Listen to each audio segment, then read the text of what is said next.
estar com vocês nesta noite, partilhando do pão da fraternidade, do Evangelho de nosso Mestre Jesus.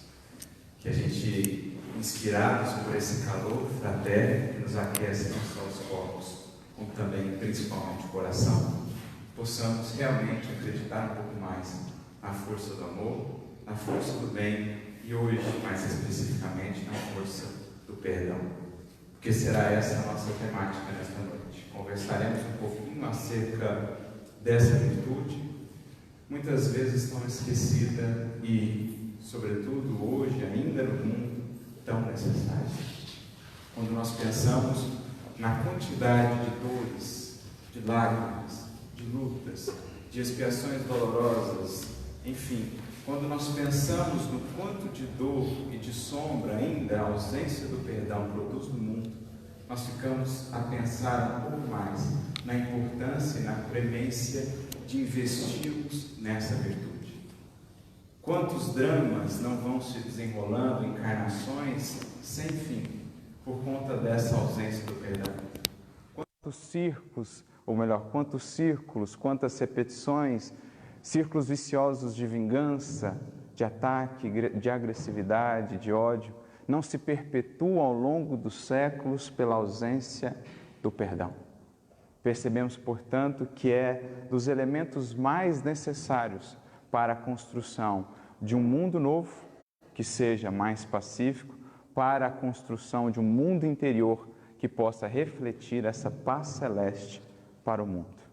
Por isso, propomos como tema dessa noite, perdão e paz, buscando entender o perdão como um caminho imprescindível para a conquista da paz, a começar pela paz que nasce em nós e que certamente um dia haverá de repercutir e de viver em todos os corações na terra. É esse o nosso intuito nessa noite. Conversarmos e entendemos um pouquinho mais acerca dessa virtude, de como poderemos, à luz do Evangelho, dos ensinamentos de Jesus, desenvolvê-la em nós. Percebendo que é ainda um dos maiores fatores, uma das maiores causas de aflição no mundo, tanto para os indivíduos como para as coletividades.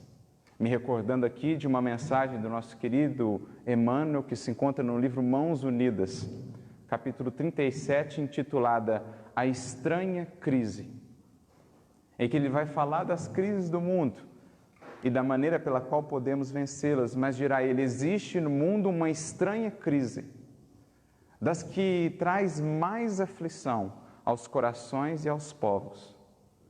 Uma crise que é inacessível à ação do poder público, uma crise que é ainda inacessível à ação dos elementos da ciência, porque a solução ou o remédio para essa crise encontrar-se-á apenas na farmácia da alma, pelo nome de perdão. É a crise da intolerância, é a crise do ódio, que ainda envolve a muitos, milhões de corações do mundo. Essa estranha crise não serão os governos, não serão as leis, nem mesmo a medicina puramente terrestre que haverá de resolver, porque a sua solução, o seu medicamento, encontra-se apenas acessível gratuitamente na farmácia da alma, pelo nome de perdão puro e simples. É essa estranha crise que a humanidade precisa aprender a lidar, resolver, para enfim almejar um mundo melhor, um mundo de mais paz. E é isso que aqui estamos buscando. Todos nós que já estamos minimamente conscientes dos nossos deveres com o Evangelho. Todos nós que já conhecemos a mensagem do Cristo, já temos aí a necessidade de entender a importância desse medicamento em nossa vida. Porque é o perdão o único recurso que fecha um círculo vicioso, que é o círculo que rege ainda muitas consciências, muitas vidas no planeta Terra. Um planeta ainda muito mais próximo do início do que do destino na trajetória evolutiva dos orbes. É o ciclo vicioso da lei de Talião. Dessa lei em que, ao recebermos uma agressão, uma ofensa, nos sentimos no direito, nos sentimos no impulso de responder da mesma maneira. E onde antes tínhamos um verdugo e uma vítima, amanhã aquele que foi verdugo será a nova vítima. Teremos então um novo verdugo, que logo ali adiante será uma nova vítima com um novo verdugo. E assim repetimos multissecularmente o ciclo vicioso da lei de Talião. O único elemento capaz de rompê-lo e tirar a criatura desse círculo vicioso tem o nome de perdão. É o que Jesus já lá atrás explicava aos discípulos após a conversa que teve com Nicodemos. Isso está narrado no livro Boa Nova, capítulo 14. Quando Jesus, falando-lhe da reencarnação e do processo de resgate, de reparação que se dá nessa interação entre as encarnações, nesse processo de solidariedade entre as encarnações, em que vivemos numa encarnação as consequências do que nas pretéritas fizemos, Jesus vai falar ali para os discípulos dos processos de resgate. Mas então, em determinado momento, um dos discípulos se volta para ele e diz: mas então, Senhor, nessa perspectiva, nós precisamos convir e entender que onde antes existia um verdugo, amanhã existirá uma vítima. E para que exista essa vítima, existirá então um outro verdugo. Então Jesus se dirige a ele, a Tiago, e diz: mas Tiago, como se dá o processo de redenção na lei de Moisés? Tiago respondeu, creio, como muito de nós responderia. Ele vai e recorre à famosa frase: olho por olho e dente por dente. Então Jesus, já após conviver com os discípulos há alguns anos, 2 anos, 3 anos, volta-se a Tiago e diz: mas até tu, Tiago, até você ainda não percebeu que o primeiro mandamento, o mais fundamental dos mandamentos, mesmo na lei de Moisés, era um mandamento de amor? Amar a Deus? Bastaria que entendêssemos isso para que saíssemos desse círculo vicioso. Porque, diz Jesus, se nos prendermos à lei de Talião, de fato, somos obrigados a compreender, a pensar que onde antes existia um assassino, amanhã existirá um assassinato. Se nos prendermos à lei de Talião. Bastaria, no entanto, que entendêssemos melhor a lei de amor, para compreender que verdugo e vítima são irmãos, filhos do mesmo Pai. Bastaria que ambos sentissem isso, para que a fraternidade divina afastasse definitivamente os fantasmas do escândalo e do sofrimento. Ensinando-nos já Jesus àquele tempo que o perdão, esse filho legítimo do amor, desse amor renúncia, desse amor aperfeiçoado que vamos aprendendo e desenvolvendo com Jesus, é o único elemento capaz de nos libertar desse processo da lei de Talião, elevando-nos a um novo plano de vivência e de compreensão. Fechando esse ciclo e permitindo à criatura acessar novos patamares de evolução, de atuação, de crescimento espiritual. Mas quantas e quantas consciências do mundo ainda não se regem por esse mesmo mecanismo? Às vezes por encarnações sem conta, repetindo os velhos padrões. Ontem, vítima, hoje verdugo, no processo de, digamos, reparação do mal com o mal, que não seria uma reparação. Então, daí a importância de entendermos esse elemento chave na criação divina, sem o qual o mundo seria sempre um caos. O mundo nunca passaria um novo patamar, não fosse a coragem e a força das almas que saem desse padrão e escolhem o caminho do perdão. O que seria do mundo sem as almas que fecham esse ciclo, que ousam ir além, que ousam fazer diferente, tomando o perdão como caminho de libertação? O que seria do mundo sem esse elemento? Por isso Jesus fala tanto do perdão em seu Evangelho, chegando a dizer a Simão Pedro, quando perguntado por ele quantas vezes deveríamos perdoar os nossos irmãos, isso está em Mateus 18, 22, chega Jesus a dizer 70 vezes 7 vezes. E não pensemos que isso represente apenas 490 vezes. É uma maneira simbólica, lembrando que o número 7 representava naquele contexto, naquela cultura, é uma maneira simbólica de dizer tantas vezes quanto forem necessárias.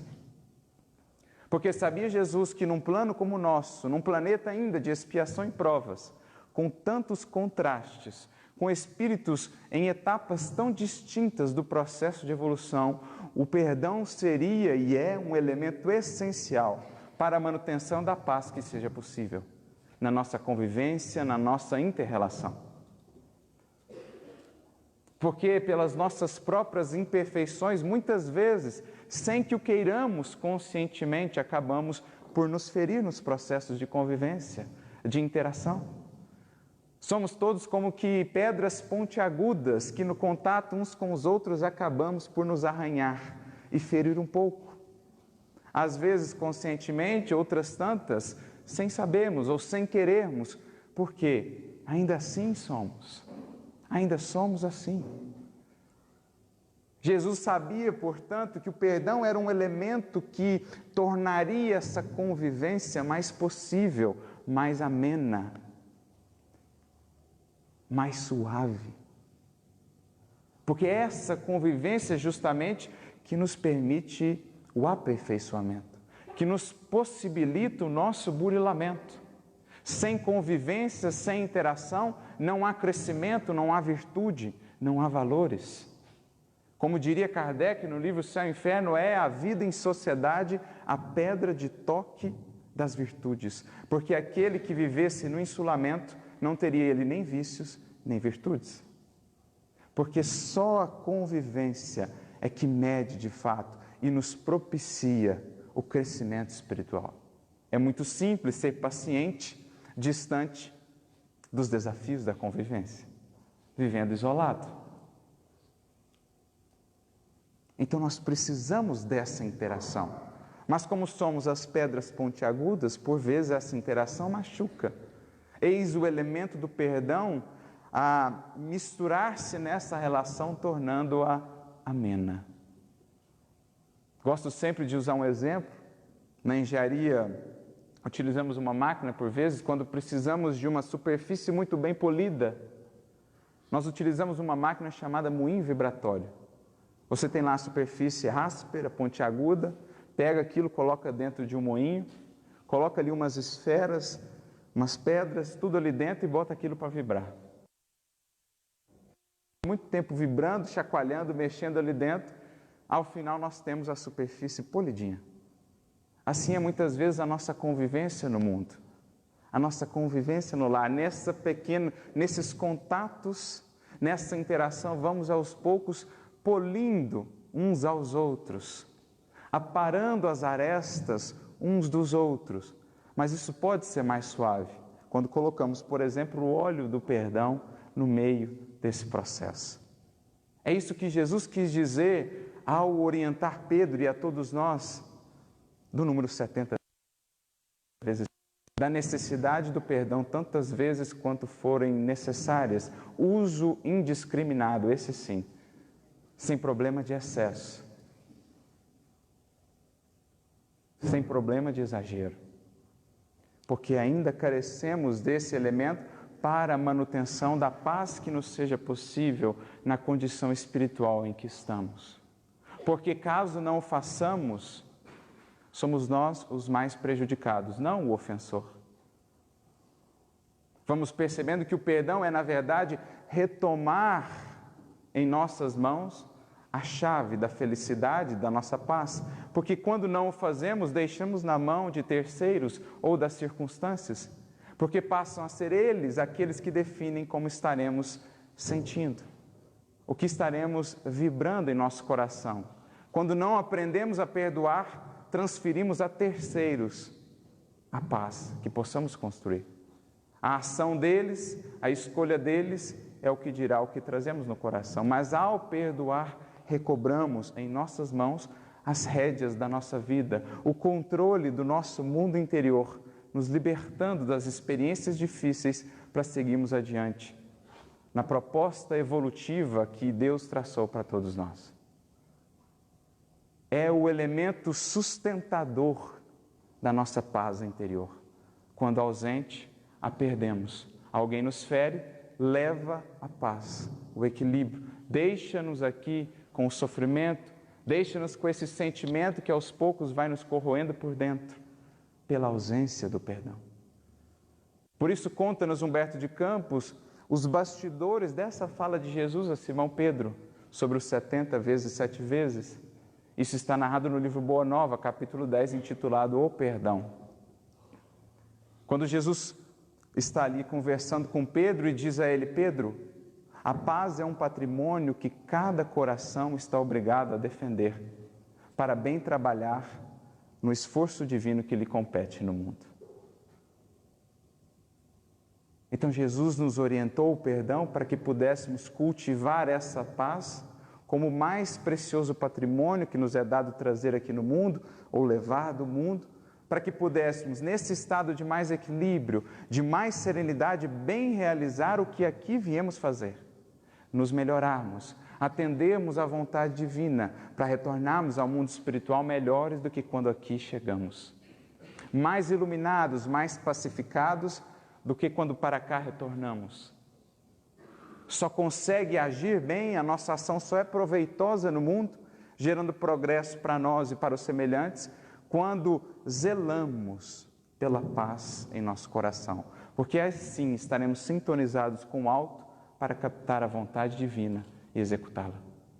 Como, porém, captar e entender essa vontade quando habita em nosso coração a mágoa, o ressentimento, a revolta? É uma questão pura e simples de sintonia. Por isso Jesus vincula ali naquele diálogo com Pedro, portanto, o perdão para a manutenção da paz. E é de fato o que vamos aprendendo. Porque aí então eu passo a definir como estou, como me sinto, e não a ação do outro. Aí sim eu tenho a chave que me liberta das experiências difíceis, que me liberta das algemas que porventura possam existir, me impedindo de caminhar e de avançar em direção a Deus. Porque a ausência do perdão nada mais é do que uma algema, que me impede de seguir avançando. Novos planos de pensamento, de entendimento e de vivência da vida. Me tolhe a elevação.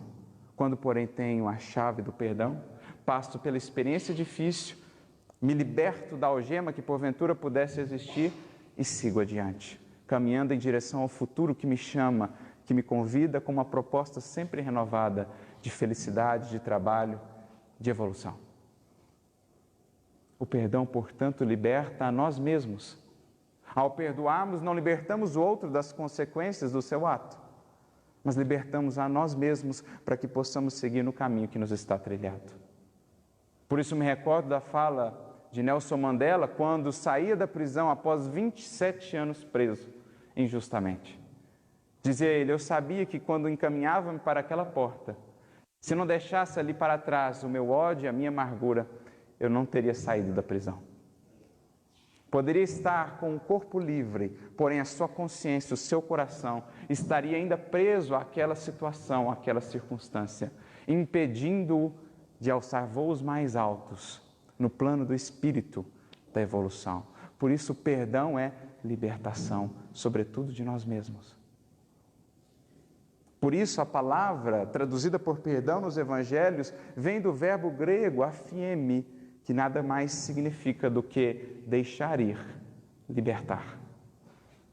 Libertar a nós mesmos para novas experiências. Não nos prendermos àquela sintonia no qual o outro se encontra, aquele que ofende. Mantermos um padrão mais elevado de vibração, ajudando não só a nós mesmos, como também ao outro a renovar a sua condição.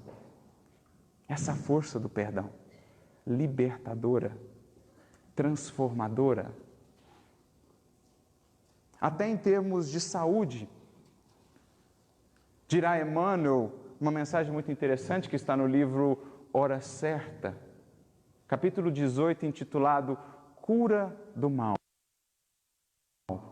Diz assim: quando Jesus nos ensinou a perdoar, concedeu-nos o de máximo poder imunizador para que pudéssemos evitar o contágio do ódio e do desequilíbrio em nossas relações. Com o perdão, portanto, Jesus nos concedeu o máximo de poder imunológico, de resistência espiritual, para que não fôssemos contaminados com essa enfermidade espiritual, com esse desequilíbrio espiritual do ódio, da agressividade. Tornamos-nos, portanto, imunes ao contágio, porque não descemos ao mesmo padrão de vibração, mantemos a sintonia mais elevada, contribuindo para a nossa renovação como a do semelhante. Porque quantas doenças ou quantos adoecimentos psíquicos que vêm depois a se converterem em adoecimentos do próprio corpo físico não têm a sua origem no cultivo continuado de mágoa, de ressentimento, de ódio, de agressão?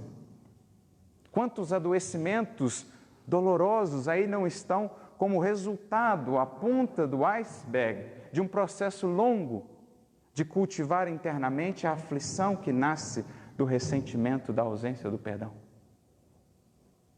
Porque, diria Buda, não perdoar alguém, cultivar a mágoa, é como segurar em suas mãos um carvão em brasa para lançá-lo no outro. Quem acaba por se queimar somos nós mesmos.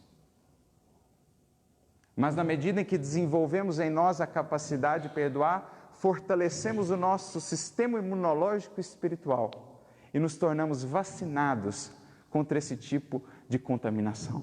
Talvez das epidemias mais graves do mundo, como disse Emmanuel naquela mensagem Estranha Crise, mais grave do que todas essas que aí vemos, Zika, chikungunya, porque essas muitas vezes ferem o corpo, mas a ausência do perdão muitas vezes é adoecimento da alma, que acaba depois, mais cedo ou mais tarde, por repercutir no corpo.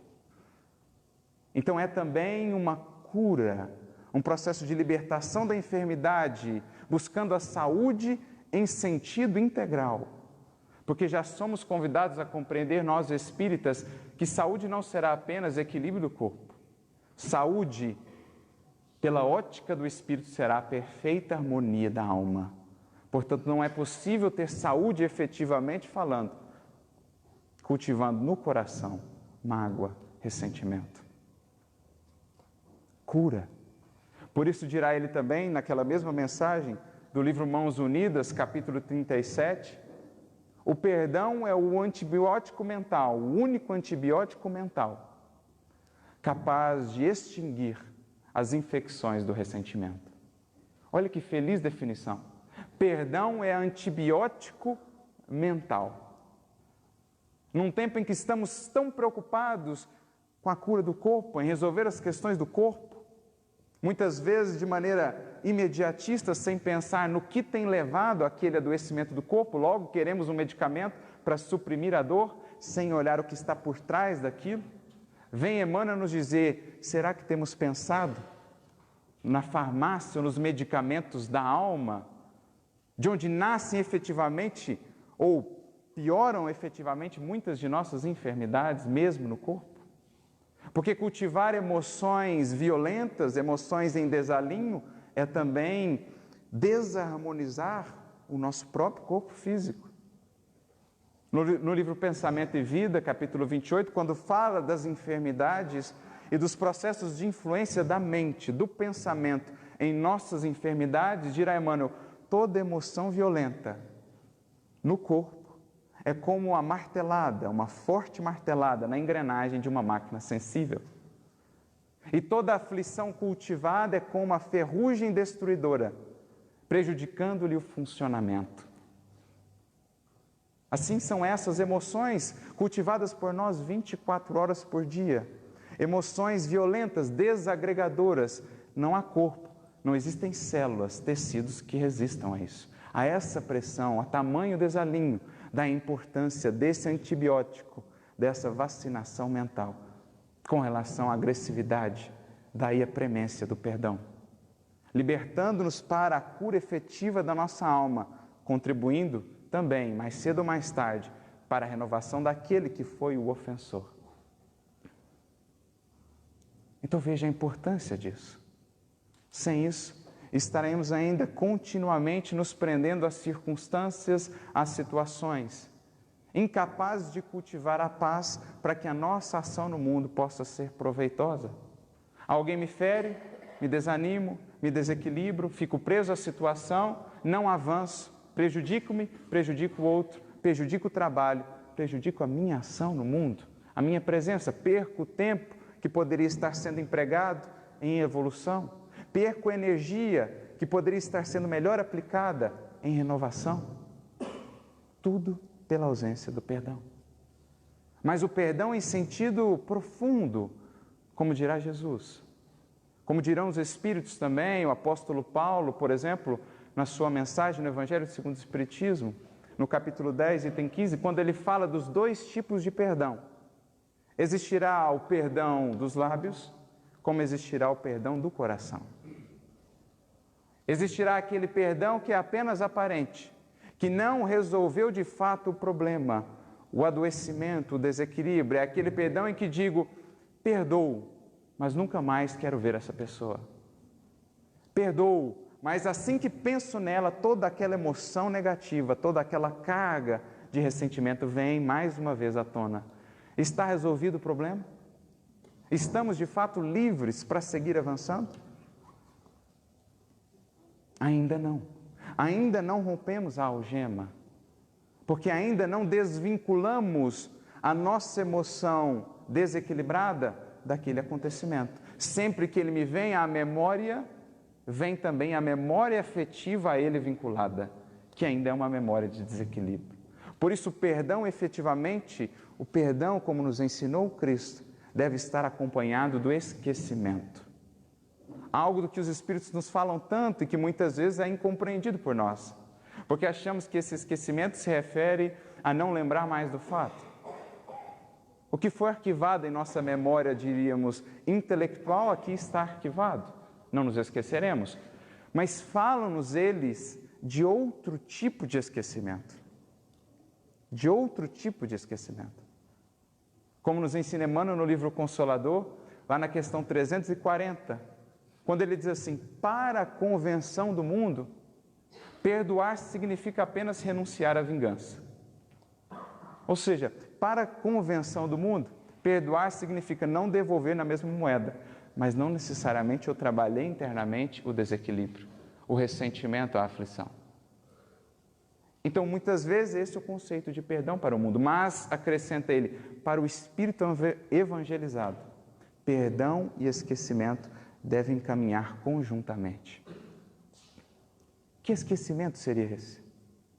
Não o esquecimento na memória intelectual, se assim me permitem expressar, mas o esquecimento da memória afetiva vinculada àquele acontecimento. Porque tudo o que passamos na vida gera também uma memória emocional. Tanto é assim que quando, por exemplo, lembramos de nossa infância, vem à tona todo aquele sentimento, muitas vezes de alegria, de contentamento, aquela coisa boa que sentimos quando nos lembramos dos bons momentos. Cada acontecimento tem também a sua memória emocional. E o que querem eles nos dizer com esquecimento é justamente a renovação dessa memória emocional. Para que quando eu me lembrar novamente daquela pessoa, daquele acontecimento, não venha à tona aquele desequilíbrio, porque será o sinal então de que ainda não resolvi o problema, não me libertei de fato. Esquecer aqui será diluir aquela mágoa no amor.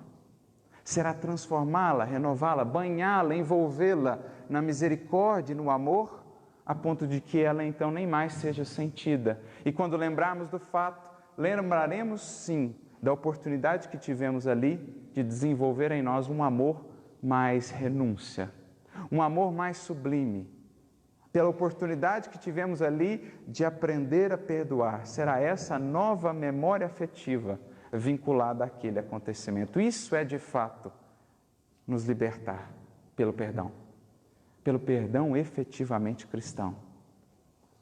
O esquecimento daquela memória afetiva que agora foi transformada em uma luz, porque enxergada como uma oportunidade de crescer e de avançar na senda para Deus. Esse é o perdão que buscamos com o amparo do Cristo. Esse é o perdão que de fato nos liberta. Esse é o perdão que vai nos levar, inclusive, a ter um tipo de perdão que muitas vezes também nos traz, ou a ausência dele nos traz muitas aflições, que é a ausência de auto-perdão. Porque a nossa incapacidade de perdoar o outro será também a nossa incapacidade de nos perdoar. Porque com a medida com que a gente mede, é a medida que seremos medidos. Uma consciência intransigente para com os outros será uma consciência intransigente para consigo mesma. Por isso Jesus vincula no Pai Nosso, por exemplo, o perdão das nossas ofensas ao perdão das ofensas alheias. Como a nos dizer que não é possível fazer um sem fazer outro. Não é possível efetivamente nos perdoar, nos libertando das grades da culpa, se não aprendemos também a ter para com o outro o que desejamos ter para conosco. Quando diz Jesus, perdoa-nos, Pai, as nossas ofensas, como perdoamos daqueles que nos têm ofendido, está a nos dizer exatamente isso. Não que Deus fique ofendido com o que quer que façamos. Ali está representado o auto-perdão da consciência divina em nós. Perdoa-nos, Pai, isto é, perdoa-me na medida em que aprendo a perdoar os meus irmãos. Esse é outro tipo de prisão do qual vamos aprendendo a nos libertar na medida em que investimos no desenvolvimento dessa virtude, o auto-perdão. Porque com a medida com que medimos, será sempre a medida que seremos medidos. Na medida em que aprendemos a compreender mais o outro semelhante, aprendemos também a nos compreender, a nos perdoar e a nos permitir avançar, crescendo com a experiência difícil, buscando a transformação. O que nos desperta, então, é uma compreensão muito interessante de como podemos, então, desenvolver melhor essa virtude em nós. Como aprendemos efetivamente a perdoar. Fazendo esse vínculo que aqui fizemos do auto-perdão com o perdão aos semelhantes, passamos a perceber que, na verdade, na medida em que passo a perceber que eu também tenho as dificuldades, na medida em que passo a perceber que eu também careço de perdão, é que eu passo a ter para com o semelhante um pouco mais de compreensão. Em outras palavras, a nossa capacidade de perdoar nasce ou é filha do nosso processo de autoconhecimento. Quanto mais mergulho em mim, mais percebo as minhas imperfeições e o quanto, apesar disso, sou pelo alto amado, amparado. Passo então a pensar, puxa, se eu, que tenho ainda tantas coisas a ajustar, tenho recebido em tanto na forma da misericórdia do alto, por que exigir do outro algo que eu mesmo preciso tanto? Por que não dar ao outro algo que eu mesmo tenho buscado e precisado tanto? Então começa a nascer, a brotar em meu coração a fonte da misericórdia e do perdão na medida em que mergulho numa compreensão mais profunda acerca do que realmente eu sou e do quanto ainda tenho a melhorar. Por isso diz André Luiz, no livro Espírito da Verdade, capítulo 62, quanto maior o nosso autoconhecimento, mais amplo se torna o imperativo do perdão em nossas vidas. Assim é, porque quanto mais mergulhamos em nós, mais percebemos e compreendemos a dimensão da luta interna que todos temos travado. Sabemos o quanto é difícil vencer o orgulho, o egoísmo, o quanto é difícil conter os nossos impulsos e o quanto gostaríamos do amparo e da compreensão alheia quando assim deslizamos. Passo a olhar para o outro e a entender melhor a sua situação, porque me vejo ali. Eu sei o quanto é difícil, então eu também te compreendo, irmão. Assim como gostaria que me compreendesses quando eu deslizar, quando eu tropeçar contigo. Nasce o perdão aos semelhantes do processo de auto-perdão, assim como do processo de auto-perdão nasce uma capacidade ampliada de perdão aos outros.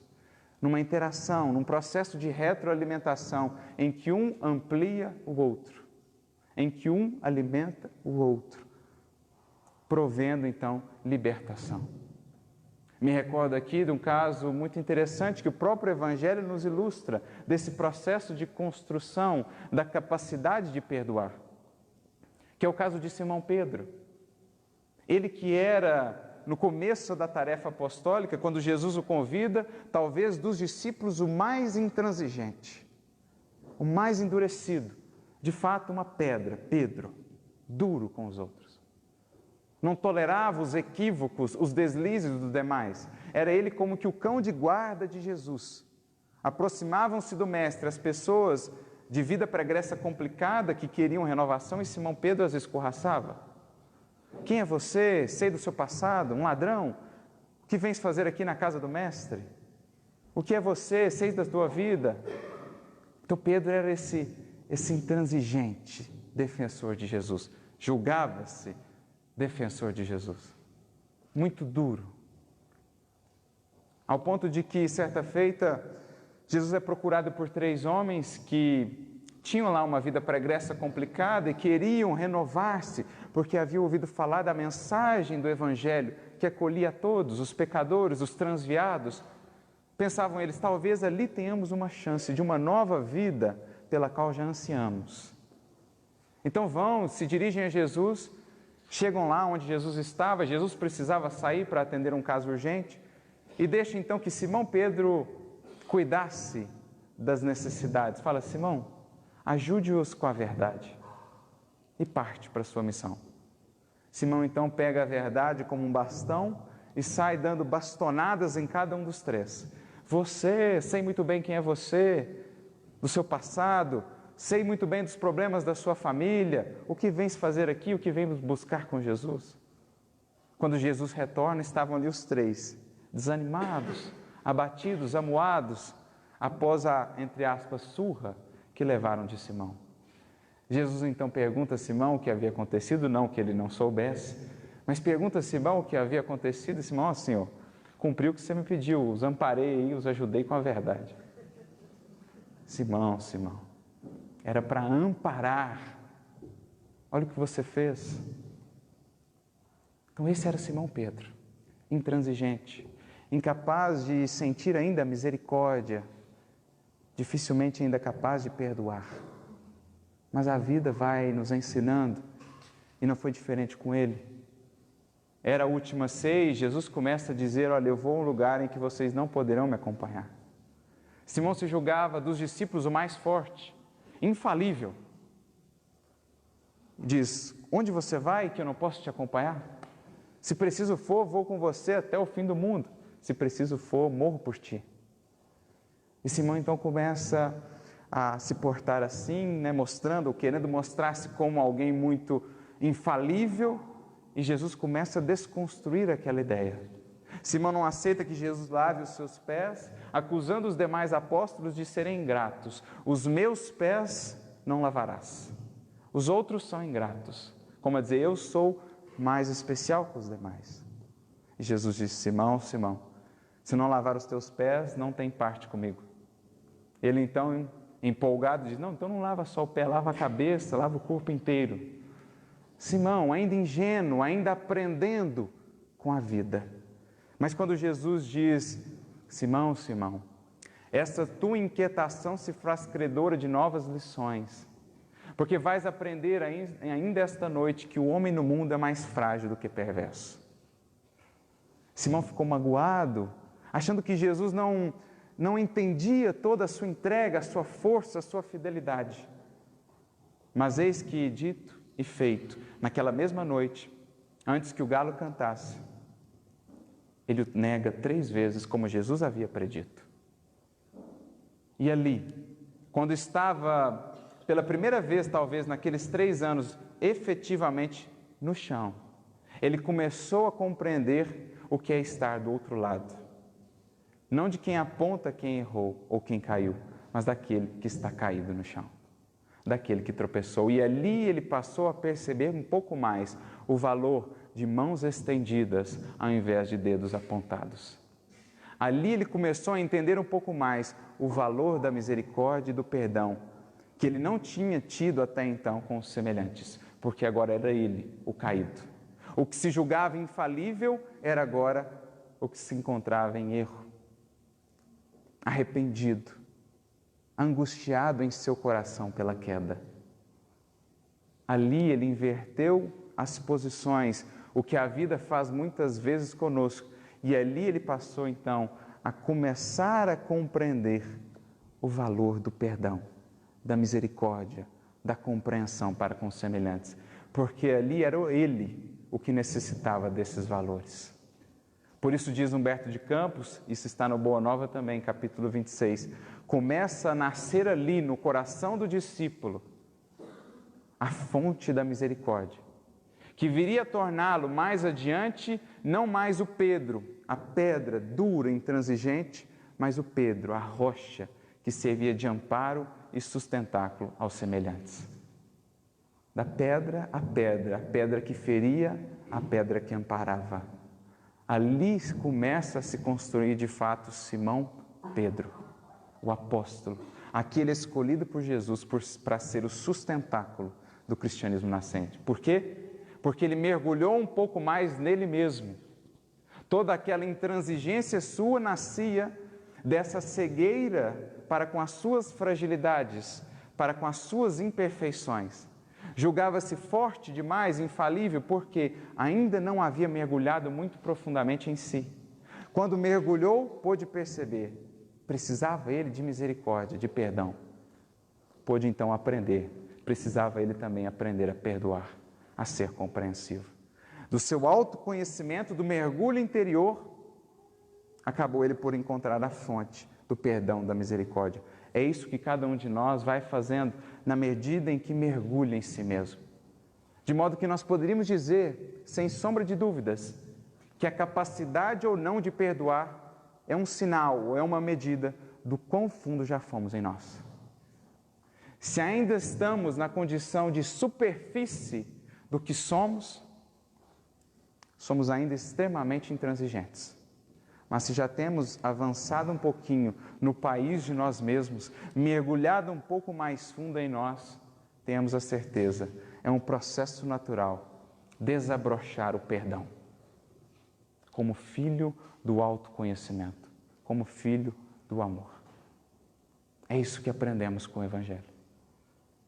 Aprendendo também que esse processo, essa capacidade de perdoar, se acrisola, se aperfeiçoa na medida em que aprofundamos a nossa relação com Cristo, com Deus, que nada mais é do que esse mergulho em nós mesmos.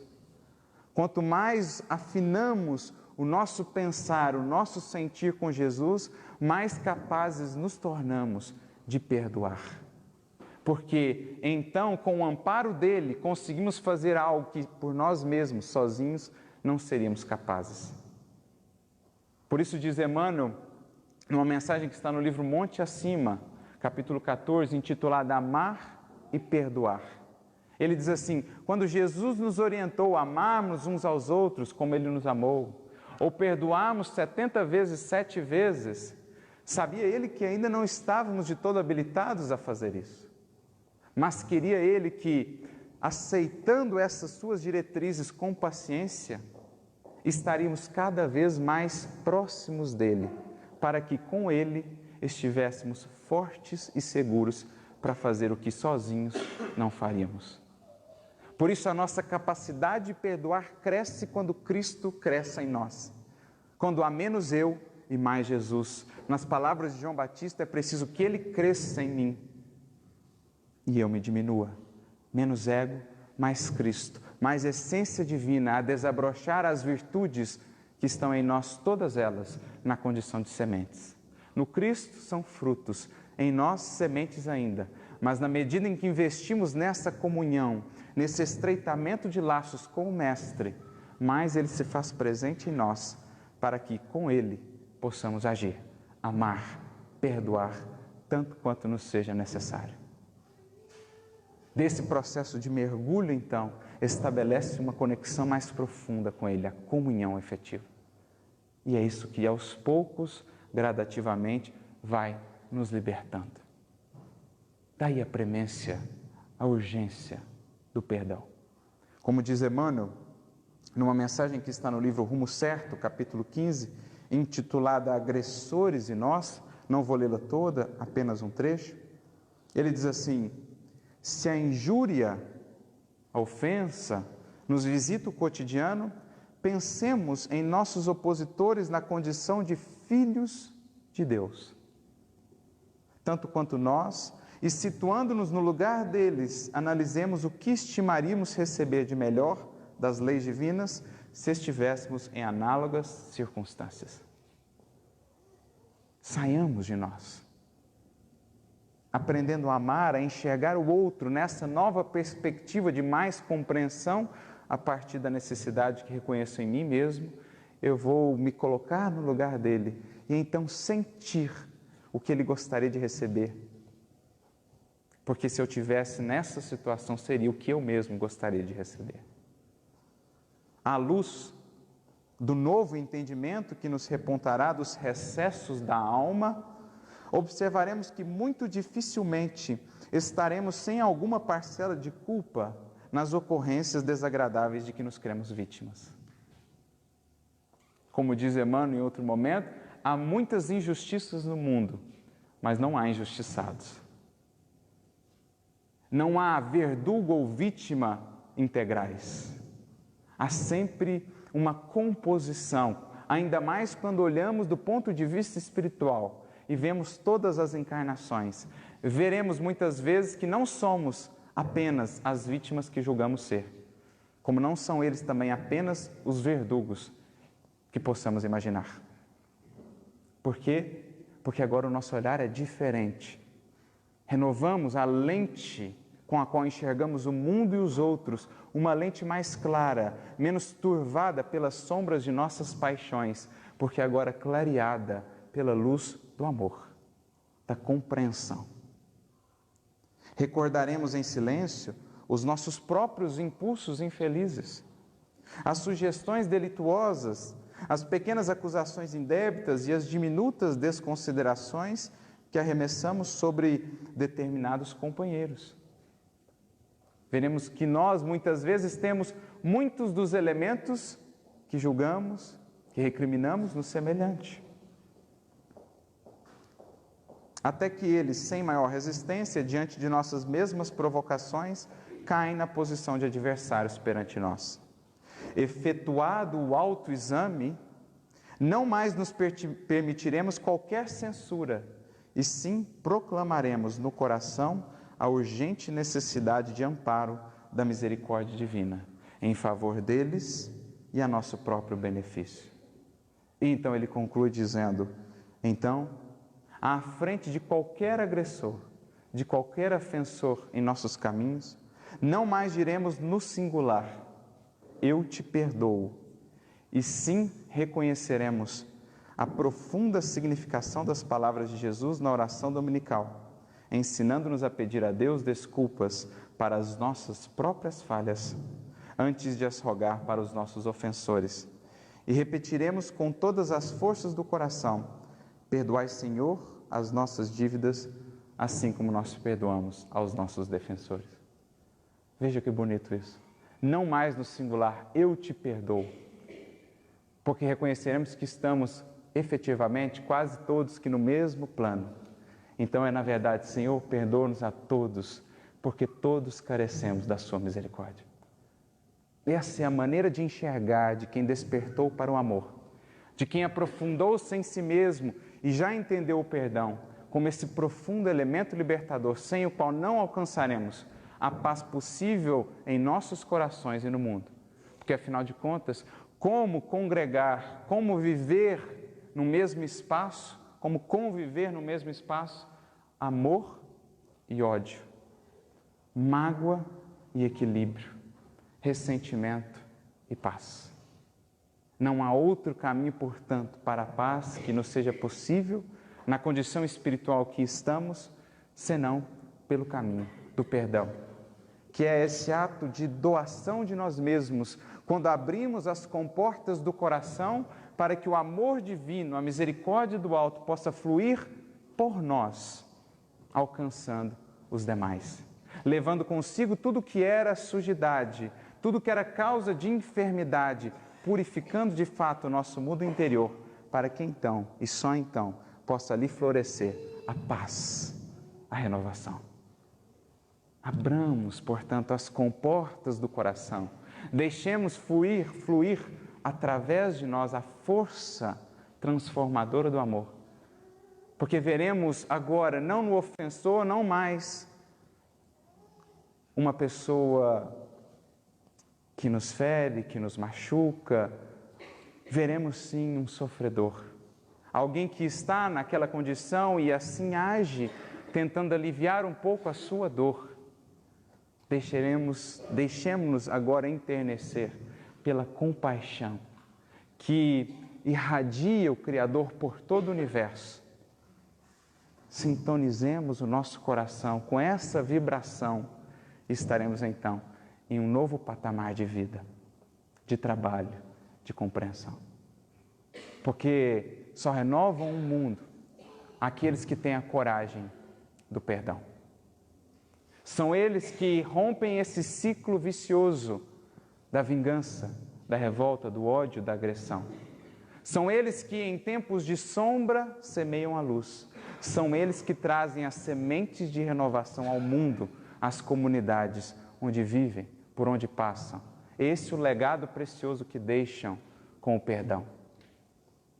São essas almas corajosas que ousam dar um passo além, que ousam, como disse Jesus, caminhar mais de 1 milha, que ousam não dar só apenas a túnica, mas dar também o manto. São essas almas que, de fato, trazem ao mundo a renovação, um sopro renovador. É a coragem daqueles primeiros cristãos que, perseguidos, humilhados, vilipendiados, nos circos de Roma, oravam pedindo perdão de Deus aos seus algozes. Essa é a força que transforma. A força de um Cristo que marcou para sempre a história da humanidade, deixando como última mensagem na cruz a mensagem do perdão. É a força de uma Joana de Cusa que, diante do seu algoz, que estava prestes a queimar não só ela, como a seu próprio filho, ouvindo dele em tom sarcástico, mas foi isso o que o Nazareno lhes ensinou? Apenas a morrer como covardes? É a força de uma Joana de Cusa que volta-se a esse indivíduo e diz, do alto do seu testemunho cristão, ensinou-me ele não só a morrer, mas também a te amar. Essa é a força transformadora, libertadora do perdão. Felizes aqueles que escolhem esse caminho, estarão mais livres, sempre mais livres, para servir, para construir um futuro de mais paz para si e para serem efetivamente os agentes preparadores e construtores da humanidade do porvir, de um mundo de paz, de um mundo de fraternidade, de um mundo de amor com Cristo em nossos corações. Muita luz e muita paz a todos, que Jesus nos auxilie a cultivar, a vivenciar o perdão. Muito obrigado.